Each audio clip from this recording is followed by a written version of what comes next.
D'Angelo Russell and focusing on D'Angelo Russell and the season that he's having with the Los Angeles Lakers. Now, for those of you who haven't followed basketball for a pretty long time, D'Angelo Russell was actually drafted by the Lakers to start with, and he played his first season there up until 2017, around that time, and then was traded to the Brooklyn Nets. Now, in that span, the Lakers were the worst team in the NBA. They had the worst record in the NBA.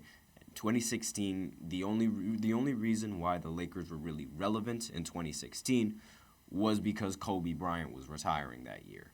And once he retired, the team, it kept being worse. Granted, they weren't much better when they had Kobe in his last year, but regardless, the team was not good. They had a very young team: D'Angelo Russell, Brandon Ingram, Larry Nance Jr., eventually Lonzo. All of those guys, they were just they were on the team, and D'Angelo wasn't on the team when Lonzo Ball was on the team. Just wanted to make that clear. And Russell didn't really make his stride in the league until he joined the Brooklyn Nets.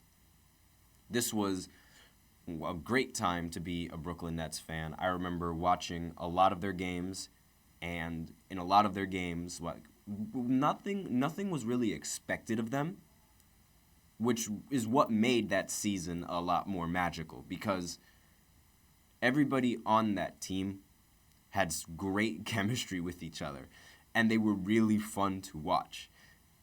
When they made the playoffs at one point with D'Angelo Russell, the first season, there was a whole scuffle between Jared Dudley and Ben Simmons, and that was the most hilarious thing I've ever seen in a playoff series. I would have never thought Jared Dudley and Ben Simmons would be a rivalry with each other, and that was the team that sort of started that. And the vibe was picked up from D'Lo, was picked up from Jared Dudley, was picked up from everybody on that roster.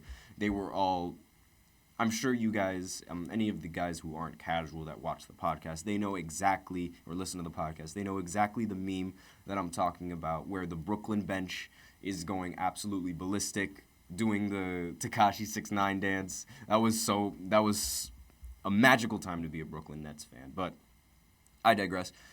So ever since then, ever since he was on Brooklyn, a lot of things were expected of him. He was expected to perform really well. He also spent some time in Minnesota, but those are really they're kind of forgotten when in the grand scheme of things, because he's more famous for his time in Brooklyn, and it just so happens that now he's made his way back to Los Angeles. Now, when he started with Los Angeles, he had a very bad reputation, simply because he was a rookie and he wasn't really living up to the hype that everyone thought that he would, that he was, right? And then he goes to Brooklyn, and then completely changes the narrative. Ice in my veins has a whole new meaning now when you're talking about D'Lo. And this season when he was on his tenure, his second stint with the Lakers, I'm going to call it his second stint, it's sort of been up and down. He was obviously a much better player, but then once the playoffs started rolling around, it was sort of meh.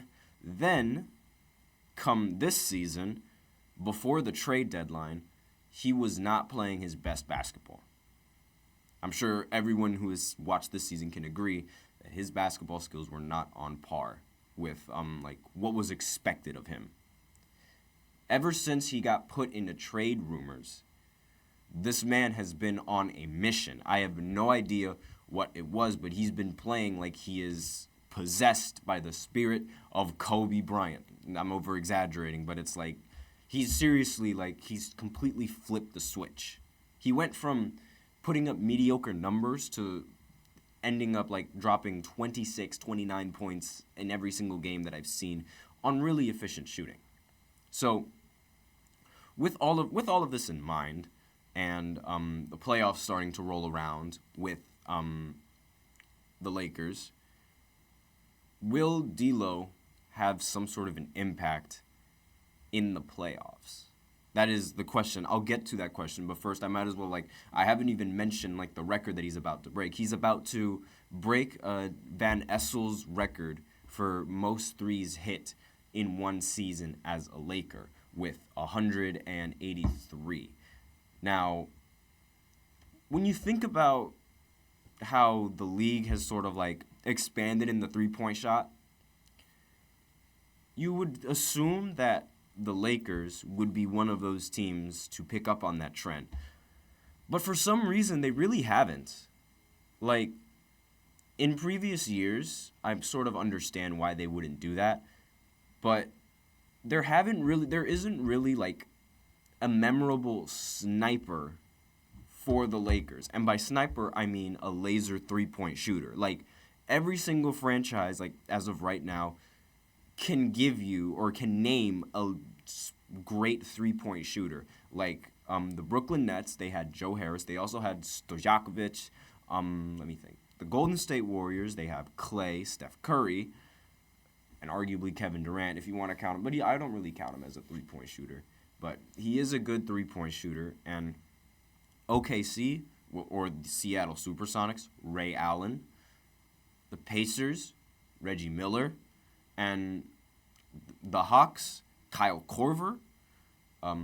If you want to count his stint for the Sixers as well, you could do that.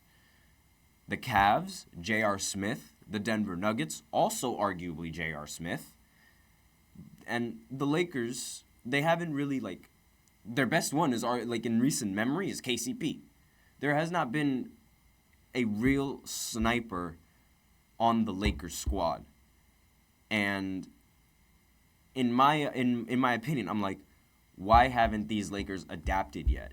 The league has already adapted to the spacing. Why is it taking so long for the Lakers to do this? And I understand, part of it, especially when they have LeBron. Come to think of it, it makes no sense how they just don't have a sniper. I mean, now they do because D'Angelo Russell. But before, it's odd how they didn't really have that kind of sniper for the team.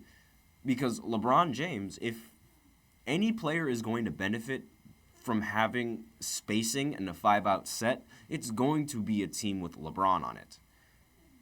And it does not make any sense to me how they still haven't really. It's like they're stuck in the past. And I see this in every single time they do their rotations, because 9 out of 10 times, a lot of their offensive sets have somebody or one or two people in the paint. And in my mind, when I watch it, I'm just space out. Give LeBron the space he needs. And I don't understand why. But now with D'Lo playing, as he's got a new nickname now, Deadline D'Lo. And with him on the roster and him shooting the shots like how he's been shooting, obviously he's going to be a very important asset for this team going into the season and hopefully going into the playoffs. Is he going to maintain this type of shooting in the playoffs? Not entirely sure. And the reason why I'm not entirely sure is because the pressure gets to every single one of LeBron's teammates. I don't understand why it always happens. There's always that role player that plays great in the regular season, but come the playoffs, he is not the player that that they're expecting. This happens more so with the Lakers and every other team that he's been on compared to any other star. This essentially only happens to him, and it's ridiculous. Now, I'm being a little dramatic in saying it only happens to him, so I'm going to back up a little bit and say 9 times out of 10 it happens to him, where there is that 1 or 5 role players that just don't do their job. And it results in the team obviously losing, which explains why he doesn't have a good finals record. And part of him not having a good finals record is Golden State and Kevin Durant's move. But that's a conversation for a different time. I'm not going to really talk about that much. But again, with this Lakers team, and I might as well go ahead and look at the box scores of this game because they recently played the Atlanta Hawks. And let's just go ahead and pull the box scores up right now. The final score was 136-105. Definitely a dominant win for the Lakers, one that they desperately needed. Anthony Davis was back in the starting lineup, so I guess that little injury was like, I don't know, slap on the wrist and he's fine. Because he played 31 minutes in this game and ended with 22 points and 15 rebounds, along with just one block. But again, if you guys listened on my previous podcast, it was his defensive presence that is what the Lakers were lacking. And now that he's on the team and he's in the rotation, obviously, like, the presence was there on the defense, and that's part of the reason why they were able to get to and have such a dominant lead. D'Angelo Russell led the team in scoring with 27 points, 8 of 14 from the field. LeBron James, 10 for 14, 25 points, obviously very, very impressive because he's the oldest player in the league. Ended the game, D'Lo and LeBron James both ended the game with 10 assists. Now, and all the starters ended the game in double figures. Austin Reeves had 12. Roy Hachimura had 17. This is how the team should be playing. This is how you expect the starting lineup of a championship team to play. LeBron doesn't have to drop a ridiculous amount of points, and everyone else on the team can do their job. One issue, however, that I think the Lakers are going to have to address is the Spencer Dinwiddie issue. He's played 21 minutes, and in this game he only scored 3 points on 1 of 4 from the field. This is far from the production that is expected from Dinwiddie. And if he gets a load of minutes in the postseason, I think this could be a serious problem for the Lakers going forward. Because, again, if he continues to play this bad, and he continues to get a lot of minutes, what good is he? That's just my personal opinion on it. And I'm saying this because I know Spencer Dinwiddie can play better than this. I've seen him on the Brooklyn Nets play better than this. And he's averaging 10 points per game this season. This is not the Spencer Dinwiddie that I remember. This is not him. And he recently had a quote that he was saying that, he had something to say to the media saying that he was still him. I'll go ahead and look at it in a few seconds just to make sure that I got it right. But still, he's stuck in it seems as if he's stuck in the past. And I don't understand, why his production hasn't been the same. Now, I believe the quote here is, obviously you do need the generational LeBron, Luka level talent, but after that you're going to need to be locked in, focused, dedicated to the goal. Dot connectors. Dinwiddie said, sacrificial in mindset, and it doesn't mean not aggressive. It just means, hey, you may have to swing, and give up one of your looks, and you may only shoot 4 times. But if you can continue to try to take charge or try to be in the right position and all this stuff, you guys can go far. So it's more so I understand, yes, the role players, they have to take on a much lesser role in order for the team to succeed. But I feel that if a player can produce and score a lot of points, the team should use that.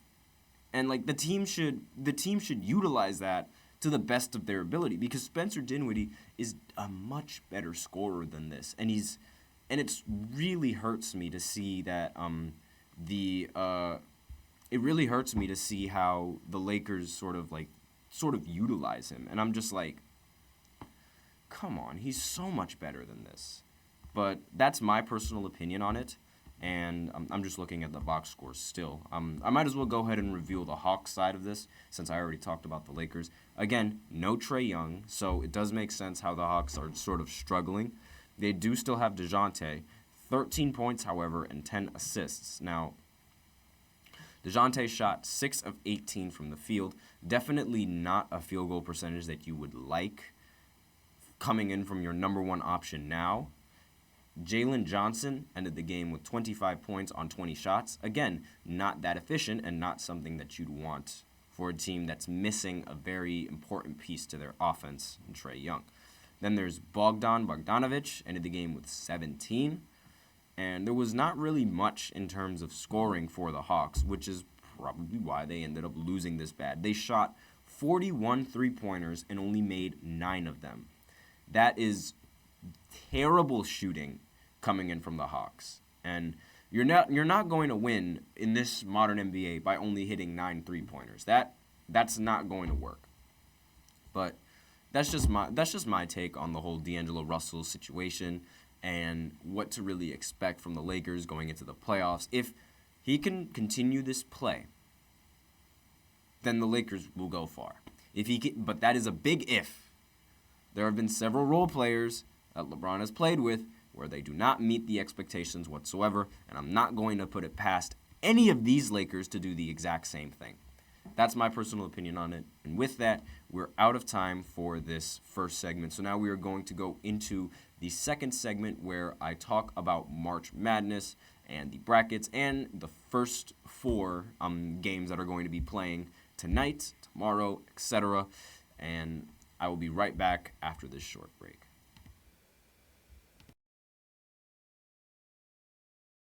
I feel like I'm losing my mind. Is everybody in the world blind? Please, Lord, give me a sign, a sign. I feel like I'm losing my mind. Is everybody in the world blind? Please, Lord, give me a sign, a sign. I wanna be the greatest. Everybody on the